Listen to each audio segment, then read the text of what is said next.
Red Bull didn't just admit defeat, they quietly exposed the real battlefield of Formula One. While everyone was obsessed with Max Verstappen's podium comeback, Laurent Mekies confirmed something far more devastating. The championship war is already over inside Milton Keynes. The RB22 is no longer the priority. The future is, and that changes everything about Verstappen, Red Bull, and the entire 2027 driver market. For the last few races, the narrative looked deceptively optimistic. Max Verstappen had climbed back onto the podium 3 times in 4 Grands Prix. Red Bull had reduced part of the performance deficit, and many fans started believing another miracle comeback, just like 2025, was quietly taking shape. After all, Verstappen had recovered from more than a 100-point deficit before. Why couldn't history repeat itself? But there's a catch. What the paddock wasn't hearing publicly was that Red Bull had already made a strategic decision that effectively changes the rest of their season. Laurent Mekies openly admitted the aggressive development race that defined 2025 will not happen again. Instead, engineering resources will increasingly migrate toward 2027. The question is no longer whether Verstappen can rescue the title. It's whether Red Bull have already accepted sacrificing one season to save the next. Before we move on, make sure to smash that like button and hit subscribe so you never miss out on any of our latest videos.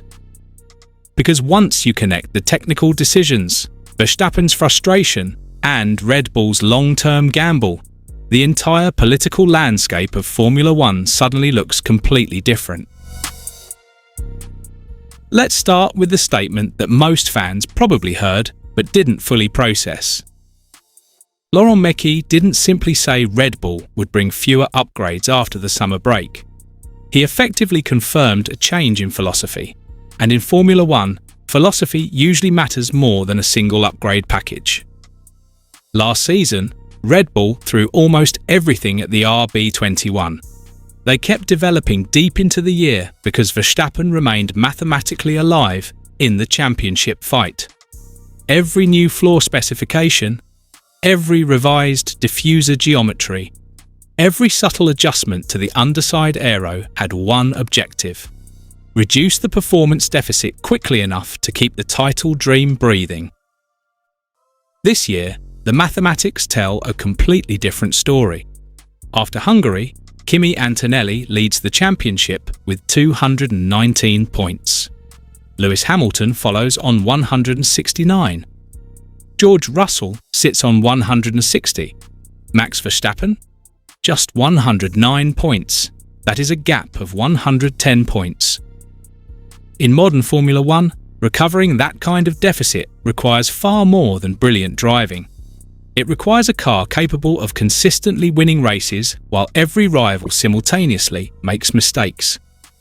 Red Bull simply don't possess that luxury, and Mekies knows it. Notice his wording carefully. He didn't say Red Bull had stopped believing in Verstappen. He didn't say the RB22 was beyond saving. Instead, he admitted something much more revealing. Unlike 2025, they will shift significant attention toward next year's project much earlier. That sentence sounds harmless. It isn't. Because every Formula One team lives under one resource nobody can escape: time. Engineers cannot fully commit themselves to 2 revolutionary projects simultaneously. Every aerodynamic meeting spent discussing a revised floor for the RB22 is one less meeting developing the aerodynamic platform for the future car. Every CFD simulation dedicated to solving today's instability delays tomorrow's breakthrough. Every wind tunnel session has an opportunity cost, and under the budget cap, opportunity cost has become almost as valuable as raw money. This is where the political story becomes fascinating. Most fans imagine development as simply producing new parts. Reality is far more brutal. The biggest investment isn't carbon fiber, it's engineering attention. Once management decides that engineers should begin focusing on the next generation, today's car immediately becomes less aggressive in development. even before the public notices. That's exactly what Mekies appears to be confirming. Yes, Red Bull will still introduce upgrades, but he deliberately compared them with 2025. There will still be updates this year, but fewer. That comparison tells us everything. Red Bull aren't abandoning the RB22, they're rationing it, and that creates an uncomfortable reality for Verstappen. Because his recent podium finishes actually make this decision even harder to accept. 3 podiums in 4 races suggest the car is improving. Austria demonstrated the gap had narrowed considerably. Hungary showed only Lando Norris possessed race pace Red Bull couldn't realistically challenge over a full stint. On paper, momentum appears positive. Internally, however, momentum may actually be working against Verstappen. Why? Because partial improvement can be deceptive. Imagine discovering you're 0.3 behind instead of 0.6. That's encouraging. But 0.3 in Formula One is still enormous, especially under stable regulations. Closing the final 0.3 usually demands exponentially greater effort than closing the first half second. That's why Mekies specifically referenced the performance gap. If you're roughly 0.3 slower than the fastest car, victories become situational rather than expected. You need safety cars, perfect tyre degradation, qualifying mistakes from rivals, variable weather. A circuit that naturally suits your aerodynamic characteristics. In other words, you need help. Championship-winning cars don't rely on help, they create it. And Red Bull understand that distinction better than anyone. Now compare their approach with Mercedes. Mercedes currently occupy first and third in the Drivers' Championship through Antonelli and Russell. Ferrari sits second and fourth with Hamilton and Leclerc. Those teams continue developing because every 10th still directly influences championship points. Every update potentially changes both championships. Red Bull no longer have that incentive. Instead, every development decision has become a strategic calculation. Is spending another wind tunnel allocation on the RB22 worth sacrificing development of the future project? Apparently, no. That answer may sound ruthless, but it's also remarkably logical, because 2027 represents something far bigger than another regulation season. It represents the first true opportunity to rebuild Red Bull's competitive identity after one of the biggest technical transitions in modern Formula One. Remember another detail Mekies quietly admitted? He acknowledged Red Bull are paying the price for integrating their own power unit program. That sentence deserves far more attention than it received. For years, Red Bull relied on external engine partnerships. Now they're building one of Formula One's most ambitious projects almost entirely in-house. That's not simply changing an engine supplier. That's transforming the DNA of the organisation. Power unit integration affects everything. Packaging, cooling architecture, weight distribution, rear suspension geometry, aerodynamic freedom around the Coke bottle, even the centre of gravity. Every compromise made around a brand new engine influences the entire car, which explains why Mekies wasn't surprised Red Bull began 2026 behind the competition. He practically admitted they expected pain. The fascinating part is what came next. He insisted that short-term suffering would eventually produce long-term rewards. That sounds less like damage control and more like a roadmap, because internally, Red Bull may already believe 2026 isn't the destination. It's merely the price of admission for becoming dominant again. And if that's true, then Verstappen isn't simply driving through a difficult season. He's becoming the central figure in one of the biggest strategic gambles Red Bull have made since the ground effect era began. But strategy alone doesn't explain why this announcement sent shockwaves through the paddock. The real story begins with a radio message. Cast your mind back to the Canadian Grand Prix qualifying session. Verstappen climbed out of the RB22 after qualifying only 6th. and his frustration exploded over team radio. Those weren't the words of a driver searching for excuses. Those were the words of someone who believed the car had fundamentally changed underneath him. After qualifying, Verstappen revealed something even more revealing. According to him, the team had altered the setup compared to the configuration he preferred in practice. At first glance, that sounds like a routine engineering disagreement.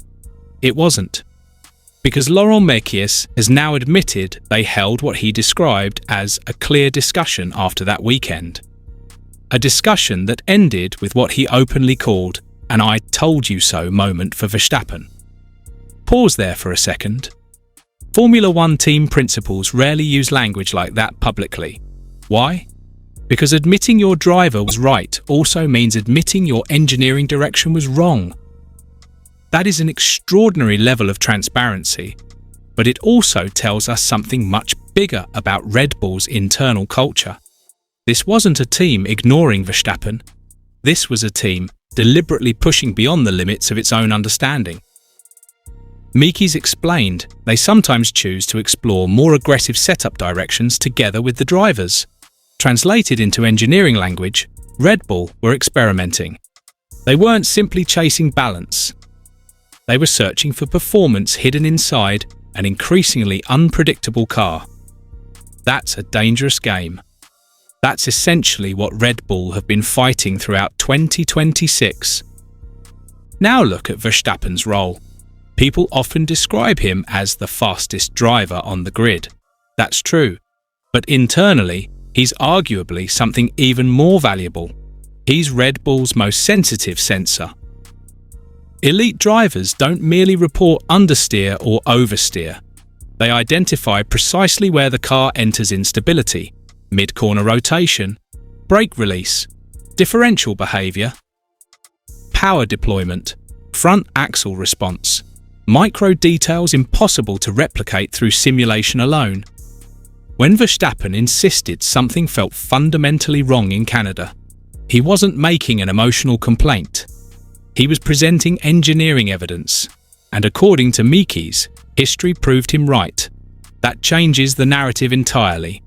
Instead of Verstappen becoming increasingly difficult to work with, the story becomes one of a champion trying to prevent the team from walking into technical dead ends. Notice what happened afterwards. The podiums arrived. Coincidence? Possibly. Or perhaps Red Bull finally trusted the feedback coming from the one person extracting everything from the RB22. Now we arrive at the part that could define not only Red Bull's future, but Max Verstappen's as well.